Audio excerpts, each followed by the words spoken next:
જય શ્રી કૃષ્ણ વિદ્યાર્થીઓ, આજે આપણે ધોરણ 8 વિષય ગણિત ચેપ્ટર નંબર 6 વર્ગ અને વર્ગમૂળ એની શરૂઆત કરીએ છીએ. અગાઉ આપણે ચેપ્ટર નંબર 5 છે એ પૂર્ણ કરેલું છે અને ચેપ્ટર નંબર 6 છે એની થિયરી પણ સમજેલી છે. આજે આપણે સ્વાધ્યાય 6.1 એની શરૂઆત કરીએ છીએ, જેનો પહેલો સમની સૂચના જોઈએ. નીચે આપેલ સંખ્યાઓનો વર્ગ કરવાથી એકમનો અંક શું મળે? એટલે કે જો તમે સંખ્યા છે બરાબર એનો વર્ગ કરો તો એ જે વર્ગ કરતા એનો એકમનો અંક શું મળે એ જોવાનું છે. જેમ કે પેલું છે 81, તો 81માં આપણે એકમનો અંક લેવાનો, આગળનું ધ્યાન લેવાનું નથી. 81નો એકમનો અંક શું છે? 1, બરાબર. તો 1 ગુણ્યા 1, તો એનો એકમનો અંક છે 81નો વર્ગ કરશો તો જ્યારે એ જે વર્ગ આવશે એનો જવાબ પાછળ 1 જ હશે એકમનો અંક, બરાબર. હવે એટલે આપણે શું મળશે? એકમનો અંક 1. પછી છે 272, તો 272નો એકમનો અંક કયો છે? 2. તો અહીંયા છે 2 ગુણ્યા 2, 2 2 4, તો 272 છે એનો વર્ગ કરશો તો પાછળ તમને એનો જે વર્ગ આવશે એનો એકમનો અંક હંમેશા જવાબમાં 4 જ હશે, બરાબર. એના પછી છે તો કે 799 નો એકમનો અંક કયો છે? 9. તો 9 ગુણ્યા 9, 9 9 81, એટલે આ સંખ્યા છે એનો વર્ગ એટલે એ સંખ્યાને 2 વાર ગુણી નાખવાની, બરાબર. તો એનો જે જવાબ આવશે એમાં પાછળ છે અહીંયા શું આવ્યો? તો કે છેલ્લો અંક 9, 9 9 81, એટલે એકમનો અંક શું થયો? તો કે 81માં એકમનો અંક શું થાય? 1. આ જે સંખ્યાનો વર્ગ કરો તમે તો અહીંયા એને એકમનો અંક આખોનો વર્ગ થઈ ગયા પછી જે એકમનો અંક હશે હંમેશા તમને કયો મળશે? 1, બરાબર. એ જ રીતે 3853 એનો એકમનો અંક શું છે? 3, બરાબર. એકમનો અંક 3 છે અને 3 ગુણ્યા 3 એટલે શું થશે? 9. તો 3853 ગુણ્યા 3853 કરશો અને એનો જે જવાબ મળશે તો એનો એકમનો અંક હશે એ હંમેશા શું આવશે? તો કે 9. 1234, તો એનો એકમનો અંક શું થાય? તો કે 4. ચોકે ચોકે 100, તો આ સંખ્યાઓ છે એનો વર્ગ કરશો, બરાબર. તેનો સંખ્યાનો એકમનો અંક આપણે હંમેશા કયો મળશે? તો કે 6, બરાબર. ચોકે ચોકે 16, તો એનો એકમનો અંક શું આવે છે 16માં? તો કે 6, એટલે જવાબ એકમનો અંક છે વર્ગ કરવાથી 6 મળે છે. હવે આપણે આગળ જોઈએ. હવે આપણે જોઈએ બીજો સમ. હવે જે પહેલો સમ કરાવેલા છે એના બીજા 5 સમ તમારે જાતે ટ્રાય કરવાની છે. તો બીજો સમ જોઈએ. નીચેની સંખ્યાઓ માટે સ્પષ્ટ છે કે તે પૂર્ણ વર્ગ સંખ્યાઓ નથી, કારણ સહ જણાવો. હવે આપણે ખબર કેમ પડે કે જે સંખ્યા આપી પૂર્ણ વર્ગ એટલે એનું વર્ગમૂળ નીકળે નહીં, બરાબર. કે એ પૂર્ણ વર્ગ સંખ્યાઓ નથી કે જેનું વર્ગમૂળ નીકળી શકતું નથી, કારણ પણ આપવાનું છે. તો એમાં એવો નિયમ છે કે કોઈ પણ સંખ્યાનો એકમનો અંક આપણે જોવાનો રહેશે. તો નોંધ જોઈ લઈએ. જે સંખ્યા પૂર્ણ વર્ગ હોય તેનો એકમનો અંક એટલે સંખ્યામાં પાછળ છેલ્લે 0 હોય, 1 હોય, 4, 5, 6 કે 9 હોય તો તે પૂર્ણ વર્ગ છે. તો તેનો આટલા એકમનો અંક પાછળ હોય તેનું વર્ગમૂળ નીકળે, બાકી નીકળે નહીં. અને શૂન્યની સંખ્યા બેકી હોય, અહીં શૂન્ય માની લો કે અહીંયા પાછળ 1 શૂન્ય હોય તો વર્ગમૂળ ન નીકળે, પણ 2 શૂન્ય હોય તો વર્ગમૂળ નીકળે. એટલે કે આપણે ખબર કેમ પડે કે પૂર્ણ વર્ગ નથી? તો એના માટે 4 અંકો છે, 2, 3, 7 અને 8. જો એકમના આ 4 અંકો હોય તો પૂર્ણ વર્ગ હોતી નથી, અને આ જેટલા અંકો આપેલા છે એ પૂર્ણ વર્ગ હોય. તો સમ જોઈએ આપણે. બીજો સમ જોઈએ. 23,453, તો 53 છે એમાં શું આવેલો છે? એકમનો અંક 3. તો એકમનો અંક 2, 3, 7 કે 8 હોય તો પૂર્ણ વર્ગ નથી. હોય અને 0ની સંખ્યા એકીમાં હોય તો પણ પૂર્ણ વર્ગ ન હોય. તો અહીંયા જોઈએ એકમનો અંક શું છે 3. તો અહીંયા 3 આવે છે તો કે હા, એટલે આ સંખ્યા પૂર્ણ વર્ગ કે એકમનો અંક 3 હોવાથી પૂર્ણ વર્ગ નથી. 7928 એમાં એકમનો અંક શું છે 8. તો એકમનો અંક અહીંયા જોઈએ 8 હોય તો પૂર્ણ વર્ગ નથી. એના પછીનો આપણે જોઈએ 20 અંક 64000. તો અહીંયા જોવાનું કે આ પૂર્ણ વર્ગ છે કે નહીં. તો શૂન્યની સંખ્યા કેટલી છે એકીમાં 1 2 ને 3. જો શૂન્યની સંખ્યા એકી હોય તો પૂર્ણ વર્ગ હોય નહીં, પણ 4 શૂન્ય હોત તો પૂર્ણ વર્ગ થાત. એના પછીનું 89722. તેમાં એકમનો અંક શું છે 2. 2 હોવાથી એકમનો પૂર્ણ વર્ગ નથી. બાકીના 2 જાતે કરવાના છે. ત્રીજો સમ જોઈએ. નીચે આપેલી સંખ્યાઓમાંથી કઈ સંખ્યાઓનો વર્ગ કરતા મળતી સંખ્યા એકી સંખ્યા હશે? આમાં નિયમ જ એવો છે કે એકી સંખ્યાનો વર્ગ શું મળે એકી, અને બેકી સંખ્યાનો વર્ગ મળે બેકી. જેમ કે 431 આપેલા છે પેલો ક્વેશ્ચન. તો આ જોવાનું કેવી સંખ્યા છે એકી, તો એનો વર્ગ કરો તો પણ જવાબ શું મળશે એકી. આગળ જોઈએ બીજો 2826 કેવી સંખ્યા છે બેકી.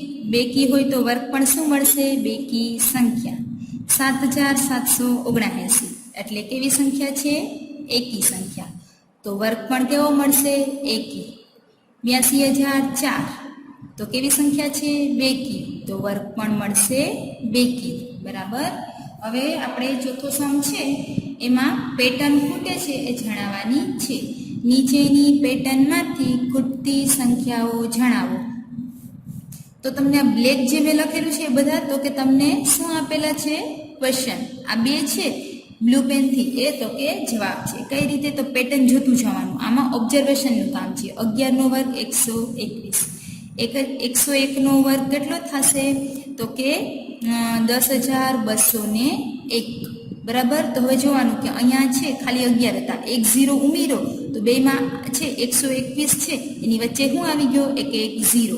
પછી 1001 તો અહીંયા છે, અહીંયા કેટલા 0 છે તો કે 2, તો 121 લખી અને તો કે આગળ અને પાછળ કેટલા 0 લગાવવાના 2. એના પછી આપણે જોઈએ તો અહીંયા 2 હતા 0, અહીંયા કેટલા થઈ ગયા 4, તો 121 લખી અને આપણે આગળ પણ 4 0 અને પાછળ પણ 4 0 એ રીતે અહીંયા આપેલા છે. 4 છે અહીંયા કેટલા 2 4 ને 6 0 છે, 121 લખી 6 0 આગળ 6 0 2 ની પાછળ. એ રીતે પેટર્ન છે એ પૂર્ણ થાય છે. નીચે આપેલી પેટર્નમાં ખૂટતી સંખ્યાઓ જણાવો. જેમ ઉપર કઈ રીતે એમ જ પેટર્ન પૂર્ણ કરવાની છે, પણ એના આન્સર શું આવે એ ઉપરથી આપણે ખબર પડી. 11 નો વર્ગ 121, 101 નો વર્ગ 10000. બરાબર. અહીંયા છે આપણે 101 નો વર્ગ કરીએ છીએ. 101 નો વર્ગ 10201.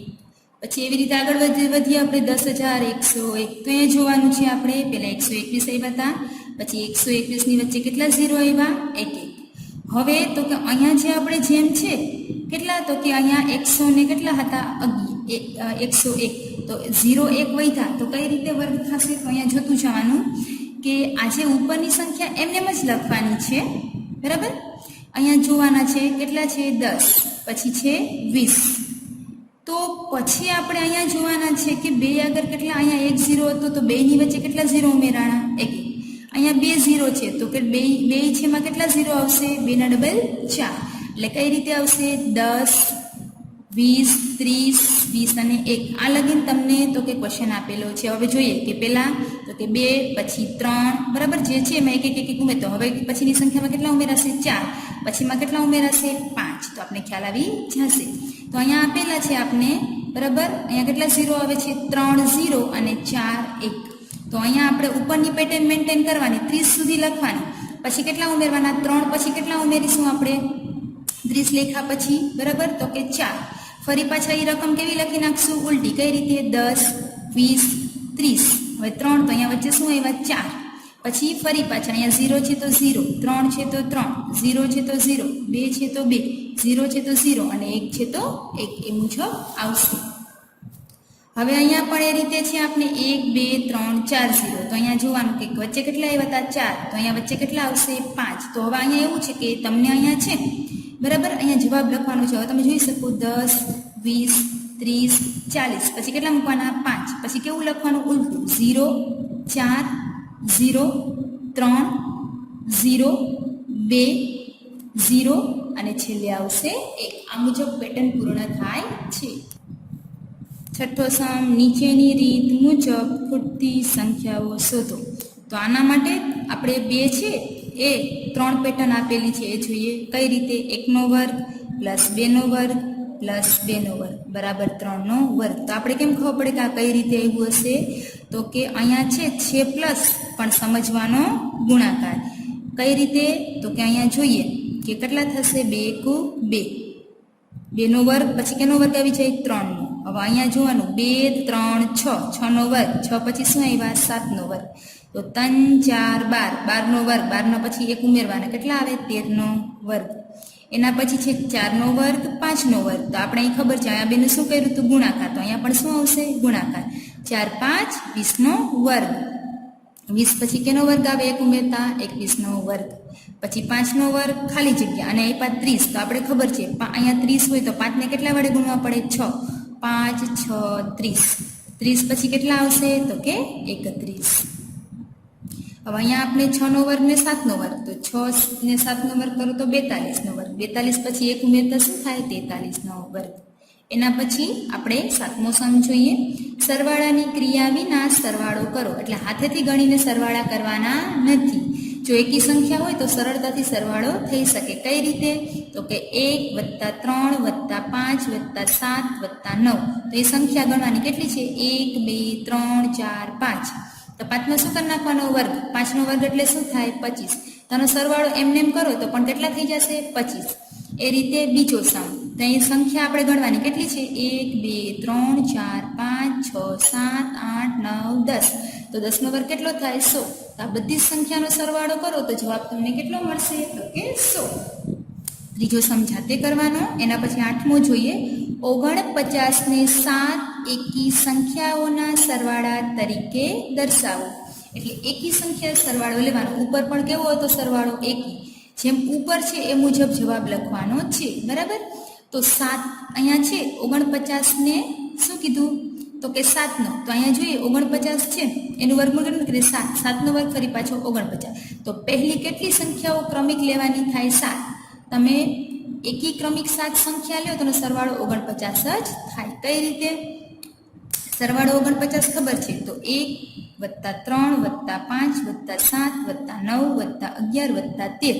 તો આ બધાનો સરવાળો કેટલો થશે 49. અને સંખ્યા ગણો તો કેટલી થશે 1 2 3 4 5 6 અને 7 બરાબર. તો એવી રીતે તમારે આ છે બીજો સમ છે એ હોમવર્કમાં કરવાનો છે. 9મો સમ. નીચે આપેલી સંખ્યાઓના વર્ગો વચ્ચે કેટલી સંખ્યાઓ આવશે તે જણાવો. એટલે એના માટે તો કે એક સ્પેશિયલ સૂત્ર છે. સંખ્યા n + 1 હોય તો n વર્ગ અને n + 1. એટલે n અને આ જે n + 1 હોય એનો શું કરી નાખવાનો વર્ગ. જેનો વર્ગ કરો તેનો જવાબ શું મળે 2n. એટલે કે n છે એને 2 હારે ગુણી નાખવાના. તો અહીંયા પેલી આપણે રકમ આપેલી છે 12 અને 13. તો આપણે 12 એ શું થશે n અને 13 શું થશે n + 1. એ ખબર કેમ પડે? તો કે n + 1 એટલે n કેટલા છે 12. તો 12 માં 1 નાખો તો 13 થઈ જાય. તો કે હા તેને શું કહેવાય n + 1. એનો જવાબ શું આવે 2n. એનો મીનિંગ કે n ની કિંમત આપણે કેટલી છે 12. તો આપણું એમાં કીધું કે વચ્ચે કેટલી પ્રાકૃતિક સંખ્યાઓ આવે છે એ આપણે ગોતવાની છે. તો એની વચ્ચે કેટલી પ્રાકૃતિક સંખ્યા આવે તો 12 નો વર્ગ અને 13 નો વર્ગ. વચ્ચે આ પ્રાકૃતિક સંખ્યાઓ બરાબર. વચ્ચેની જે પ્રાકૃતિક સંખ્યાઓ શું થાય એનું સૂત્ર તો કે 2n. તો 2 ગુણાકારમાં n એટલે કેટલા લખશું 12 બરાબર. 2 × 12 એટલે કેટલા થશે 24. એના પછી બીજો સમ 25 અને 26. તો 25n 26 શું થાય 25 ને 1 ઉમેરતા 1 બરાબર. એટલે 26 એટલે n + 1. તો શું આવે 2n. તો n ની કિંમત કેટલી થાય 25. તો 25 નો વર્ગ અને 26 નો વર્ગ વચ્ચેની પ્રાકૃતિક સંખ્યાઓ એનો આપણે સૂત્ર શું છે 2n 2m ને n એટલે શું થશે 25 2 ગુણ્યા 25 એટલે કેટલા થશે 50 ત્રીજો સમ તમારે જાતે ટ્રાય કરવાની છે હવે અહીં આપણે સ્વાધ્યાય 6.1 છે એ પૂર્ણ થાય છે